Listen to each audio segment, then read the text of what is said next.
Hello everyone. Today we are going to talk about a really important topic, that is Corynebacterium diphtheria.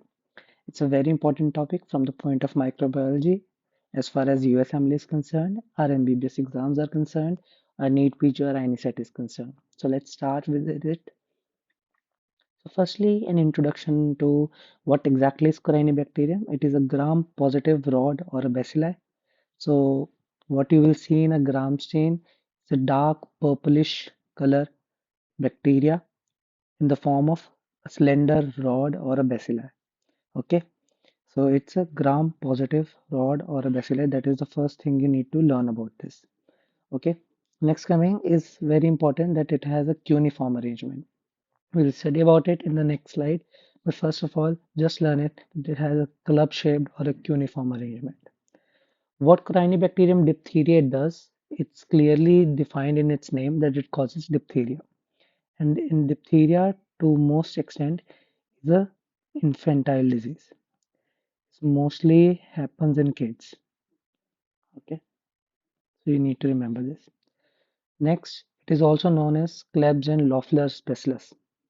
Why it is known as Klebs and Loeffler bacillus is because Klebs saw it for the first time, and Loeffler is the one who cultivated it for the first time. That is why Corynebacterium diphtheria is also known as Klebs and Loeffler bacillus. Okay. Next is what you have to learn is two F's. First is the facultative anaerobe, that it is very important to learn that it's a facultative anaerobe, and secondly that it is non-fastidious. That is why we can also see it on gram stain. Okay, okay, and it can be grown in normal nutrient media. That is why it is non-fastidious. Okay, next it is also non-MSC, non-MSC, that is Master of Science. It's non-motile, it's non-capsulated, and it's non-sporing. So this, there are only two sporing bacteria that we need to know of that are medically important. That is, one is the genus Bacillus and one is the genus Clostridium. Okay, others all are referred to as non-sporing. Okay. Next up, we come to the characteristic features. There are two characteristic features that you need to be learning about. First is that it has a Chinese letter or a cuneiform arrangement. Okay, that we also talked about in the previous slide. So what it exactly means, it has a somewhat this type figuration. You see like this. Okay, this is exactly the shapes, the Chinese letter or the cuneiform arrangement. And why does it happen? Because of the failure of the daughter cells to separate from parent cell, and that is also known as snapping type of cell division. So you exactly see when one bacteria is trying to divide, okay, and it does not separate from between, that it does not separate from here, so they get into a shape like V or L. Okay, V or L shaped, that is known as Chinese letter or a cuneiform arrangement, and this is also known as snapping type of cell division. That is also an important point for you to know about. Next characteristic feature of Corynebacterium diphtheriae is the metachromatic granules. That is very important point that you need to know about it, because it's also used in your viva, in your theory exams, and also in your practical exams when you have to do the staining for Corynebacterium diphtheria. Okay, so these are metachromatic granules. You also need to know the other names of these granules, that is volutin granules, the Babes Ernst granules, and the polar bodies. What essentially they are just polymetaphosphates. Polymetaphosphates means they are just energy resource. They are just energy source. Okay, so you need to know about this. Next is what important point they can be asked is that the stains that are used for these metachromatic granules. Three stains that you need to know of. And the first one is very important. You cannot forget this. That is the Albert stain. Next is the Ponder stain, and then is the Neisser stain. Okay. And these granules are not just only seen in Corynebacterium diphtheriae, but also in two other organisms, that is Gardnerella vaginalis and Corynebacterium xerosis. You need to know about them. Okay. Next, move further. Next up, we have the Albert chain. You need to know a little bit about the Albert chain. In Albert chain, there are two components. There is Albert A and there is Albert B. Okay. Oh, sorry. So before we move further, firstly, I need to tell you why these granules are known as metachromatic granules. What is the meaning of metachromatic? That means when you stain them with Loeffler's methylene blue, okay, you are staining them with Loeffler's methylene blue, but the color that you get of the granules, that is bluish purple. So you are staining it with a different color and you are getting a different color at final stage of staining. So because of this difference in color, these are known as metachromasia. This property is known as metachromasia, and that is why they are known as metachromatic granules. Okay, so now next move further to Albert stain, and there is Albert A and Albert B. You need to know the composition of Albert A and Albert B by heart. So Albert A contains toluidine blue, malachite green, glacial acetic acid, and ethyl alcohol. These four components you need to learn about. The Albert B has iodine and potassium iodide in water. So how will Albert stain look like? This picture you need to know. Okay, so you should remember BGGB, that is bacilli will appear green. The first B refers to bacilli, and the granules next G will appear bluish purple. That you can clearly see in the picture that these are a green colored of bacilli, and at the ends you can see very clear bluish purple granules that are metachromatic granules. Okay, so that is it for Albert stain. Next we come to culture media. Okay, which culture media is used? There is an enriched media that is used, that is Loeffler's serum slope. We already know that it's a Kleb-Loeffler bacillus. Kleb-Loeffler bacillus. That is why its media is named the Loeffler serum slope, LSS. Okay, and which type of colonies will you get on LSS? You get small colonies which are circular and glistening, that is, shiny colonies which are whitish with yellowish tinge. This you need to know that they are whitish with a yellowish tinge. Okay, which type of selective and differential medias you get? Firstly, you need to know that these are the best media for Corynebacterium diphtheriae. The best media is potassium tellurite blood agar, PTA agar. Potassium tellurite blood agar. Okay, this is the best medium. And how will you see the colonies? There will be black colored colonies. Why will you get black colored colonies? Because potassium tellurite that you see, okay, there will be potassium tellurite in the media. When there are Corynebacterium diphtheriae, it will get reduced to metallic potassium, and metallic potassium will appear black in color. Okay, will appear black in color. That is why you will see it in black colored colonies. Okay, there are two other species of Corynebacterium, that is ulcerans and pseudotuberculosis. Corynebacterium ulcerans and Corynebacterium pseudotuberculosis, that will also show you black colored colonies on potassium telluride blood agar. There are names of other selective media that you may or may not remember, that is McLeod and Hall's medium. Okay, so that is it for culture media. Let's move further. That based on potassium telluride blood agar, this PTA, potassium telluride blood agar, there are three biotypes of diphtheria bacilli. So let's study about them. Okay, there is gravis, there is intermedius, and there is mitis. You can remember them from GEM.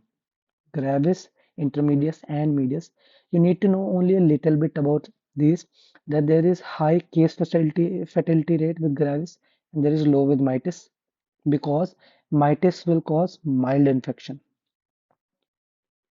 Mitis will cause mild infection, and gravis will cause grave infection. Okay. Next, you should know about the complications.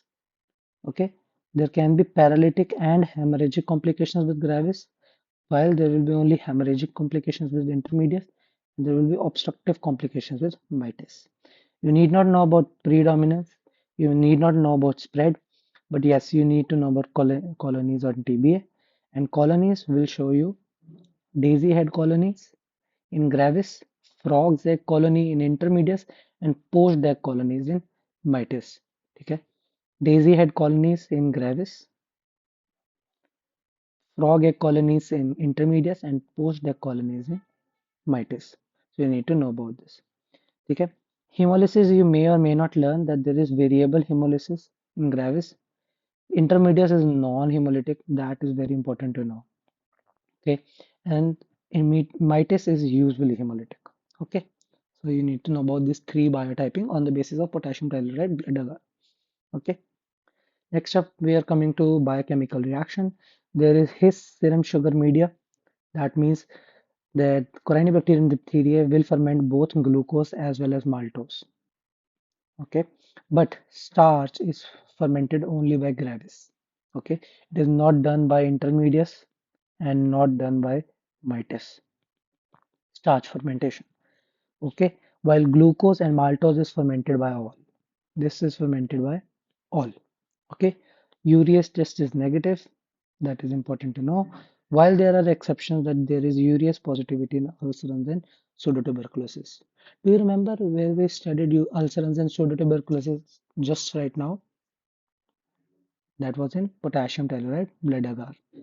Black colonies that was shown by all of the three. Okay, black colonies. So that is how you learn. You keep on revising what we studied further back as well. Okay, and by the way, you will get all these slides on my Instagram. That is Math Path with Piyush. Okay, Math Path with Piyush. So please do follow me there. You will get these slides there. Okay.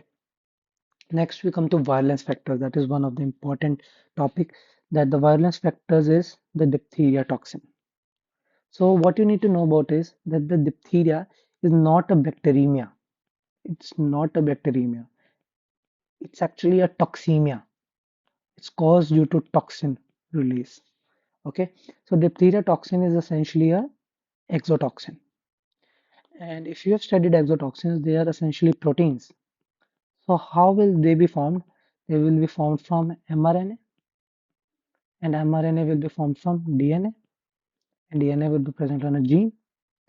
So the gene that is present, it is present on actually a phage, that is Corynephage or beta phage. So you need to know about this.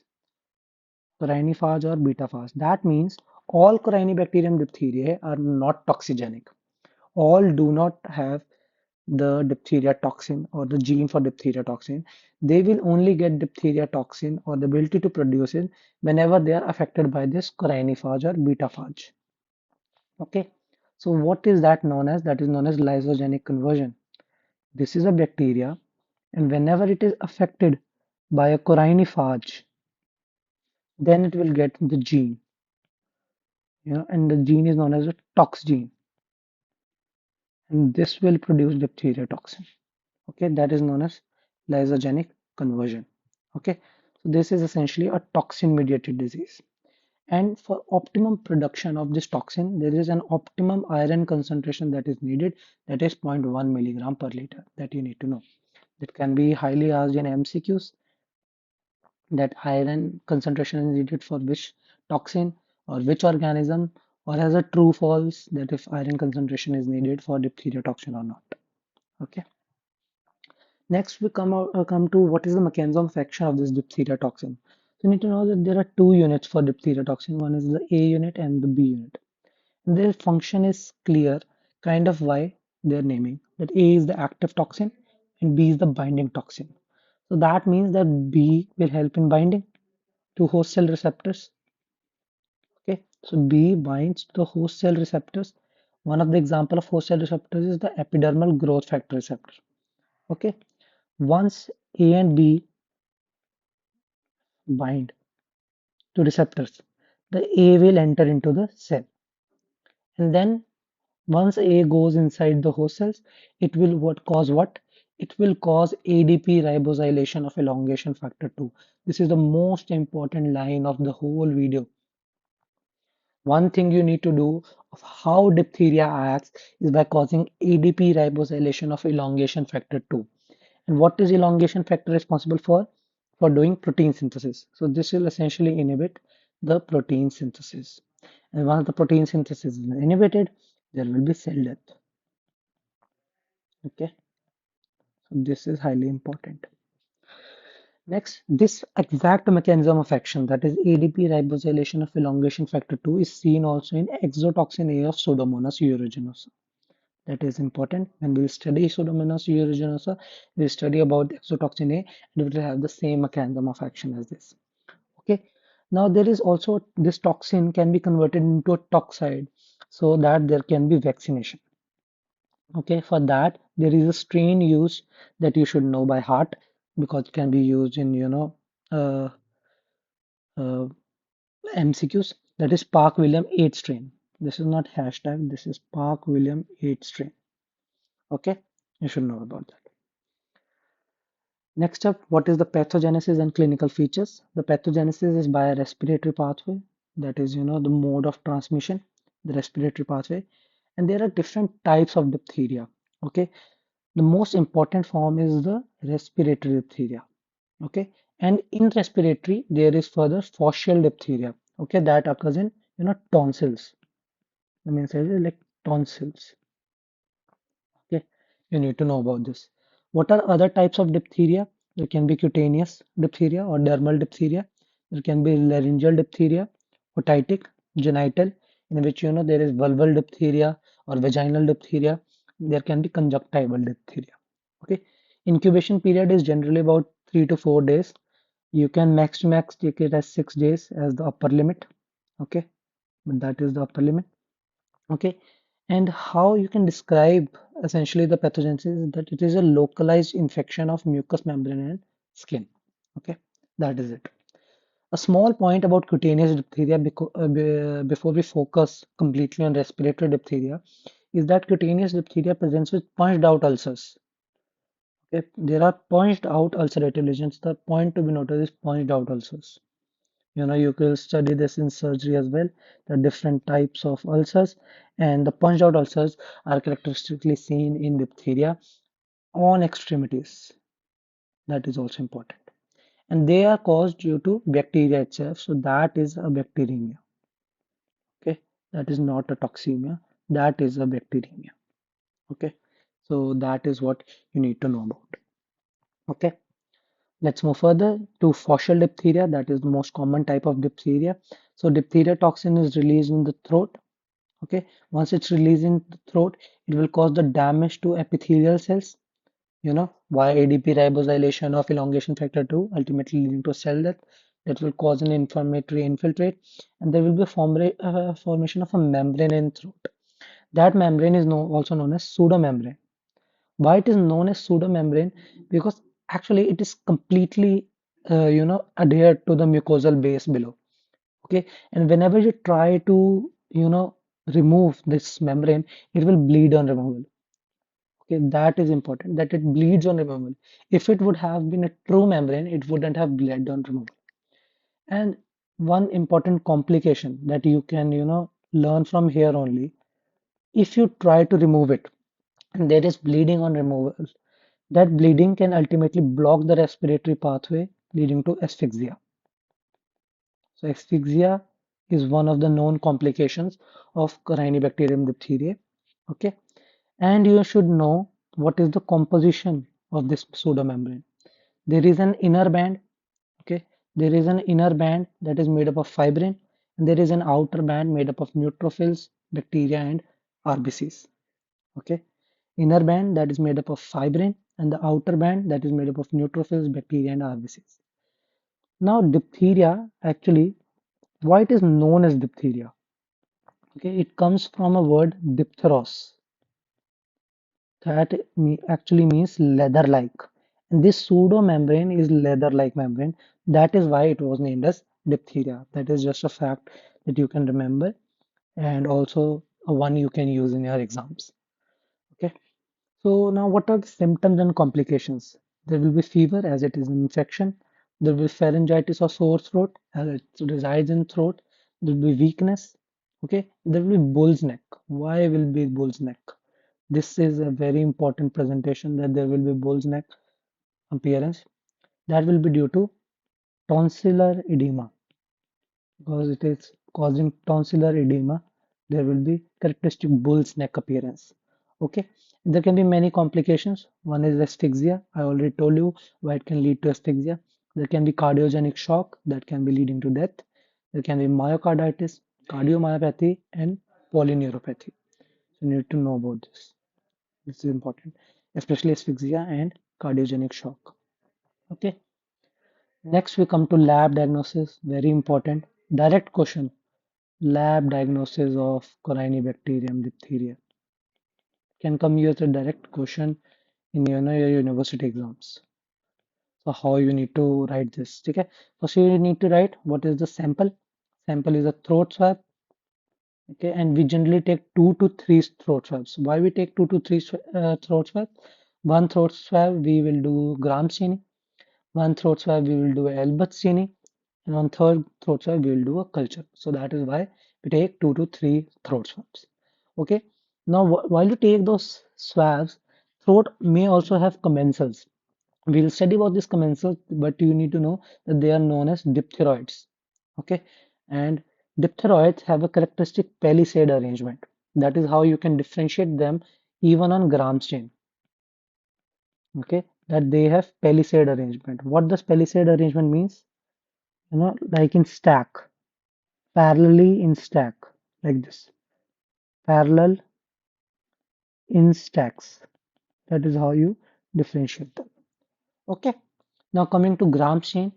In gram staining, then you do gram stain firstly. Gram stain, you will get gram-positive rods, as we have already studied. There will be 3 to 6 micron long bacilli. They will be club-shaped with cuneiform arrangement. This you need to write. Okay. In a Albert staining, you will already I have told you BGGB, if you remember. Bacilli will appear green, and granules will be appearing bluish purple. Next, you will do culture, and how you will do culture, we have already discussed our culture medias. Okay, enriched medias like Loeffler serum slope and selective and differential mediums like potassium chloride, blood agar. And do you remember the two extra selective medias that we talked about? McLeod and Hoyle's medium. Okay, so that was lab diagnosis. In lab diagnosis, you also need to mention the toxigenicity tests. What is toxigenicity test? To differentiate between toxic strains of Corynebacterium diphtheria and non-toxic strains of Corynebacterium diphtheria. Okay, so they can be done in two ways, that is in vivo and in vitro. In vivo means directly animal inoculation is done, like in guinea pigs. But this is obsolete now, as we do not want to hurt animals, so this is obsolete. While in vitro, the most preferred way to do is LX gel precipitation test. Okay, so let's firstly study about LX gel precipitation test. So what is it? In this, there is a medium prepared here. In medium, okay, in medium you place a filter paper.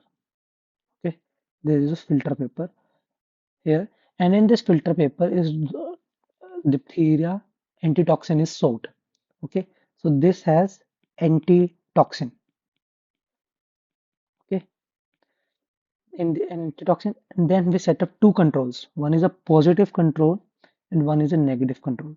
That means this is a toxic strain of Corynebacterium diphtheria, and we set up a non-toxic strain of Corynebacterium diphtheria. Now, you remember that if this is a toxic strain, there will be diffusion of toxin into this medium.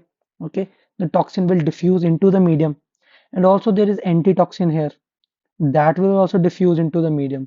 Ultimately, there will be formation of a line. There will be arrowhead line formation. Arrowhead line formation that shows toxin antitoxin interaction. Toxin antitoxin interaction. So if and this is our sample that we have inoculated. If this shows these arrowhead lines, that means that that bacteria that we have inoculated is toxigenic and it is causing interaction with the antitoxin soaked in the filter paper. That means it is toxigenic. If it does not form these colonies, that means it rhymes with the negative control and it does not have toxin. So this is a precipitation line. Okay, that is formed.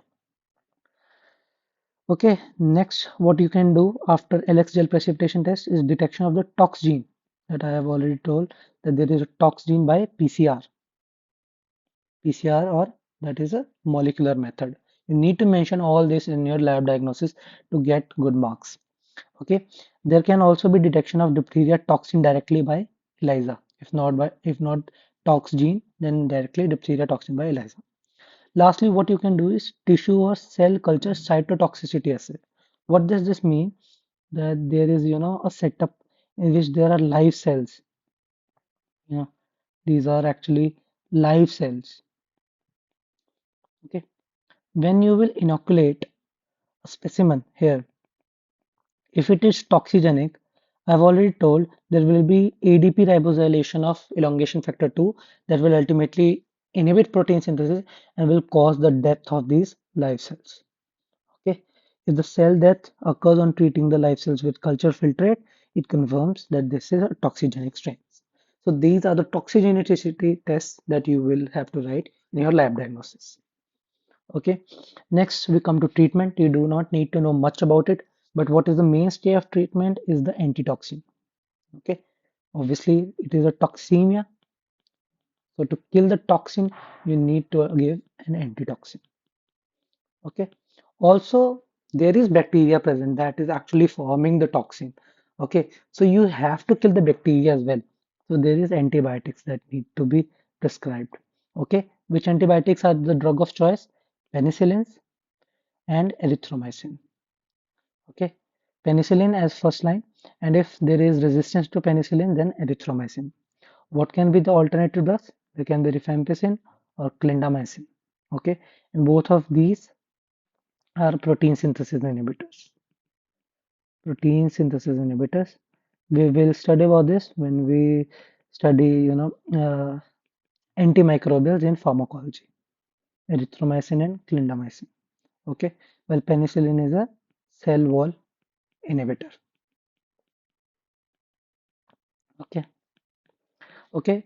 If there is a complication like asphyxia, you have to do esophageal tracheostomy. That is just an extra point that you need to know. Okay, now let's come to diphtheroids that actually I told you what these are. These are commensals of the throat and skin. Commensals on throat and skin. Okay, these are also known as coryneiforms. Okay, coryneiforms. You need to know about this. Coryneiforms is actually not Corynebacterium diphtheriae, but the diphtheroids or the commensals on skin and throat. They're present in palisade arrangement. They are shorter and stouter, and they are stained more regularly or uniformly and has less number of granules. Why I have included all these points is to is to differentiate it from Corynebacterium diphtheria. From Corynebacterium diphtheria. This can be a direct question in an exam that write a difference between Corynebacterium diphtheriae and diphtheroids. So they are known as coryneiforms. It is known as Corynebacterium diphtheriae. They are in palisade arrangement while they are in cuneiform arrangement. This is for Corynebacterium diphtheria. These are direct questions for your exams. So you need to know about them. These are shorter and stouter. These are long and slender. These are stained more regularly or uniformly. These are stained irregularly. These are less number of granules. They have more number of granules. Okay. So 5 to 6 points for 2 to 3 marks of your question. Okay. So that was diphtheroids. Lastly, we come to some important diphtheroids. Let's study about them. There are four of them that you need to know about. First is Corynebacterium minutissimum. Minutissimum shows erythema, that is, it causes skin inflammation. But much more important point that can come in your MCQs is that it is the one that shows coral red fluorescence on wood lamp examination. Okay, in skin, in dermatology, you study about wood lamp examination. So it shows coral red fluorescence on wood lamp examination. That is Corynebacterium minutissimum. Corynebacterium GChem, you need to know that it causes infection or sepsis in immunocompromised people. That means people that may have HIV. One important point is that it is a lipophilic. It can come. Which one of the, Corynebacterium is lipophilic? So GQM is lipophilic. You don't need to know much about parvum. It's just an immunomodulator. That means it modulates the immune system. In Corynebacterium pseudotuberculosis, one very important point is that it is known as pre-knockout bacillus. That can be a direct MCQ for you. Which bacillus is known as, or bacteria is known as pre-knockout bacillus? That is Corynebacterium tuberculosis, pseudotuberculosis, and it causes pseudotuberculosis in sheep and rarely infects humans. So guys, that was all for this video. I hope you have liked it, and I hope you have gained very good information regarding Corynebacterium, and you can easily write it in your exams and ace it in your any NEET PG, INISET or USMLE. Thank you for listening to this video. If you have any suggestions, please give them in the comment section below on this video. And please follow me on MedPath with Piyush on Instagram. And if you liked my teaching, then please consider subscribing to the channel and comment down whatever video you need next. So thank you.